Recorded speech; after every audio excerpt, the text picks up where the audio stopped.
नमस्कार साथियों, स्वागत है आपका हमारे YouTube चैनल हेल्थ टॉक में। मैं डॉक्टर आशीष कुमार हूँ, कंसल्टिंग फिजिशियन हिंडौन सिटी में। दोस्तों, आज हम बात करेंगे जो हमारी श्रृंखला चल रही है किडनी हेल्थ की या गुर्दा स्वास्थ्य की, उसके अगले टॉपिक के बारे में। आज का हमारा वीडियो डेडिकेटेड है हमारे जो बुजुर्ग हैं समाज के, उनके प्रति। जो कॉमन बीमारी होती है बुजुर्ग अवस्था में या वृद्धावस्था में, हम कहें प्रोस्टेट की, तो आज हम समझेंगे दोस्तों प्रोस्टेट के बारे में। प्रोस्टेट क्या होती है, उसके लक्षण क्या होते हैं, उसको कैसे पता लगाया जाता है एवं उसका उपचार क्या होता है। और साथ में सबसे इंपॉर्टेंट चीज हम समझेंगे कि जो इनिशियल प्रोस्टेट वाले रोगी है, जिनको शुरुआती प्रोस्टेट है, वो कैसे दिनचर्या के माध्यम से अपने प्रोस्टेट के लक्षणों से निजात पा सकते हैं या हम कहें कुछ हद तक नियंत्रित कर सकते हैं। तो साथियों, सबसे पहले मैं बात करता हूँ, प्रोस्टेट एक ऐसी ग्रंथि होती है जो सिर्फ पुरुषों में पाई जाती है और आपका जो मूत्राशय होता है उसके निचले हिस्से पर, यानी जो मूत्राशय के निचले हिस्से पर ही ग्रंथि आपको मिलती है। इसके अंदर से आपके मूत्रवाहिनी तथा जो और आपके होती है चीजें वो निकलती है। उम्र के साथ साथ ये ग्रंथि कई बार बढ़ती जाती है और हम देखते हैं कि ज्यादातर पुरुषों में 80 या 90 साल के पुरुषों की अगर तुलना करें तो उनमें लगभग 70% के आसपास लोगों में प्रोस्टेट की साइज बड़ी मिलती है। लेकिन सभी लोगों को प्रोस्टेट के लक्षण हो ऐसा आवश्यक नहीं है। तो दोस्तों, सबसे पहले हम बात करेंगे कि प्रोस्टेट के रोग क्या होते हैं। तो सबसे कॉमन जो रोग होता है प्रोस्टेट का, वो होता है प्रोस्टेट का बढ़ जाना, जिसको हम मेडिकल लैंग्वेज में बोलते हैं बीपीएच, बिनाइन प्रोस्टेटिक हाइपरट्रोफी। यानी कि प्रोस्टेट की आकार बढ़ गया और आकार बढ़ने की वजह से प्रोस्टेट आपके मूत्रवाहिनी पर दबाव डाल रही है और दबाव डालने की वजह से जो उसके कई सारे लक्षण हैं वो उत्पन्न हो रहे हैं। लेकिन प्रोस्टेट का सिर्फ एकमात्र रोग ये नहीं होता है। कई बार प्रोस्टेट में कैल्सिफिकेशन हो जाता है, इन्फेक्शन हो जाता है। कई बार हम देखते हैं कि प्रोस्टेट के अंदर कैंसर भी बन जाता है। तो लेकिन आज का जो हमारा वीडियो है मुख्य रूप से केंद्रित रहेगा प्रोस्टेट के बढ़ जाने के ऊपर, जिसको हम कहते हैं बीपीएच के ऊपर, क्योंकि ये सबसे कॉमन है और इसका इलाज समझाया जाना जरूरी है।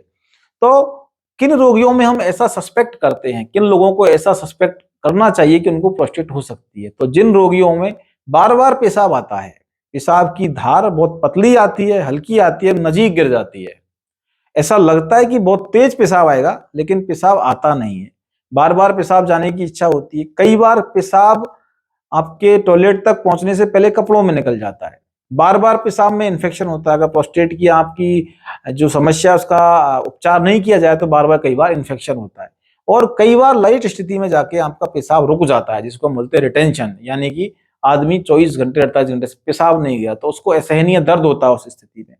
और अगर फिर भी प्रोस्टेट की समस्या का ध्यान नहीं दिया जाए तो धीरे धीरे प्रोस्टेट जो किडनी पर पीछे की तरफ दबाव डालता है और दोनों किडनी के फेल होने का कारण बन सकता है।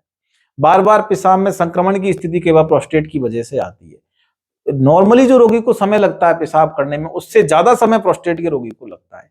तो ये सारे लक्षण अगर किसी पुरुष को है 50-60 साल के आसपास, तो उसको ये सोचना चाहिए कि मुझे प्रोस्टेट हो सकता है। अब प्रोस्टेट होने पर उसका कंफर्मेशन कैसे होगा, उसका पता कैसे चलेगा कि प्रोस्टेट है या नहीं? तो उसके लिए कई सारी जांचें होती है। सबसे पहले आप जब डॉक्टर को दिखाते हैं, डॉक्टर एक एग्जामिनेशन करता है जिसको बोलते हैं पीआर एग्जामिनेशन। उसके माध्यम से प्रोस्टेट की साइज का पता लगाया जा सकता है।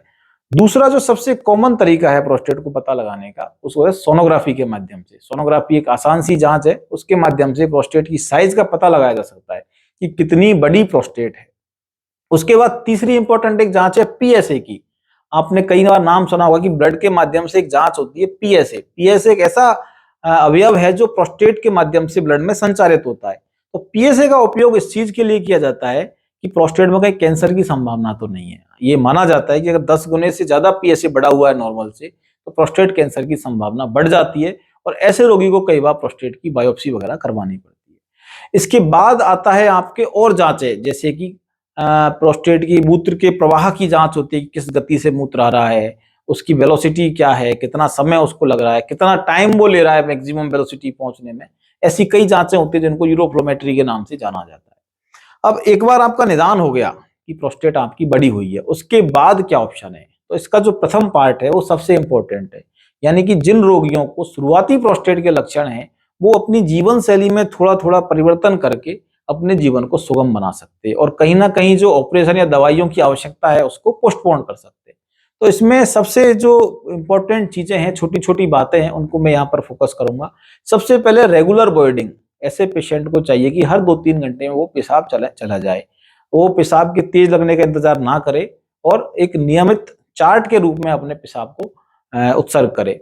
दूसरी चीज आती है कैफीन और जो टेनिन युक्त पदार्थ हैं, जो कॉफी चाय इत्यादि पदार्थ है, उनका कम से कम मात्रा में प्रयोग करें, क्योंकि वो कहीं ना कहीं बार बार आपके पेशाब लगने को बढ़ाते हैं। इसी प्रकार से जुकाम और खांसी की दवाइयां हैं, उनमें कई बार एंटी हिस्टामिनिक होते हैं, तो वो कहीं ना कहीं आपके प्रोस्टेट के लक्षणों को बढ़ा देते हैं। तो ऐसी दवाइयों का आप प्रयोग कम से कम करें। तरल पदार्थों का एक नियमित मात्रा में सेवन करें, यानी कि 3-4 लीटर से कम आप तरल पदार्थों का प्रयोग करें। बहुत ज्यादा तरल पदार्थों का प्रयोग ना करें। रात को सोते समय बहुत ज्यादा लिक्विड चीजों का प्रयोग ना करें, क्योंकि रात को ज्यादा लिक्विड लेने से आपकी नाइट टाइम फ्रीक्वेंसी वो बढ़ेगी। इसी प्रकार से आपको ब्लैडर ट्रेनिंग, यानी कि कब पेशाब जाना है, उसका एक पूरा तरीका समझाया जाता है ब्लैडर ट्रेनिंग का, उसका प्रयास करें। एक पेल्विक फ्लोर की एक्सरसाइज होती है, जिससे आपकी जो बीच बीच में ड्रिबलिंग होती है उसको रोका जा सकता है। और दूसरा साथ में कॉन्स्टिपेशन का इलाज बहुत जरूरी है। ऐसे रोगियों में कई बार कॉन्स्टिपेशन साथ में जब मिल जाता है इसके बीपीएच के, तो बड़ा कष्टदायक होता है। तो इन सब चीजों को हमको थोड़ा थोड़ा ध्यान रखना है। इन सब चीजों को ध्यान रखने से क्या होगा कि आपके जो प्रोस्टेट के लक्षण हैं उनकी तीव्रता इतनी ज्यादा नहीं होगी। अगर इन चीजों के माध्यम से प्रोस्टेट के लक्षण कंट्रोल नहीं होते हैं, तो उसके बाद आपके पास ऑप्शन आता है दवाइयों का और सर्जरी का। तो दवाइयों में कई सारी दवाइयां हैं, आप सबने नाम सुना होगा कई बार, फ्लोकाइंडी के नाम से आती है, और भी कई नाम से दवाइयां आती है। उनको अगर आप एक गोली रोज लें तो जो प्रोस्टेट के लक्षण है वो कई बार आपको परेशान नहीं करते।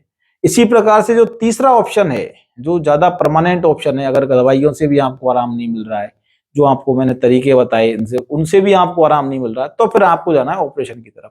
ऑपरेशन दो प्रकार के होते हैं। एक तो दूरबीन के माध्यम से ऑपरेशन किया जा सकता है, जिसके अंदर दूरबीन के माध्यम से पेशाब की नली से जाकर के प्रोस्टेट की जो बढ़ी हुई आकार है, जो कहीं ना कहीं दबाव डल रहा है मूत्र वाहिनी पर, उसको एक तरह से हम सिंपल लैंग्वेज में कहें तो खुरचा जा सकता है। सेकंड, कई बार बहुत बड़ा अगर प्रोस्टेट है या टीयूआरपी की सुविधा नहीं है दूरबीन वाले की, तो उसको ओपनली भी पेट के ऊपर के हिस्से से जाकर के निकाला जा सकता है। तो इस प्रकार से प्रोस्टेट की जो ज्यादातर बीमारियां होती है वो मैनेज की जा सकती है, मुश्किल नहीं है। लेकिन इनके लक्षणों के बारे में आपको पता होना चाहिए, साथ में जो दवाइयां हैं उनके साथ जो सावधानी बरतनी है वो आपको पता होनी चाहिए। इन तीनों चीजों की जानकारी होने पर इसको आप आसानी से डील कर सकते हैं। तो साथियों, आपको ये हमारा प्रयास कैसा लगा प्रोस्टेट की जानकारी से संबंधित, इस बारे में आपकी जो सुझाव है एवं जो आपकी कमेंट है वो जरूर भेजिएगा और इसको और लोगों तक पहुंचाने का प्रयास कीजिएगा। Thank you.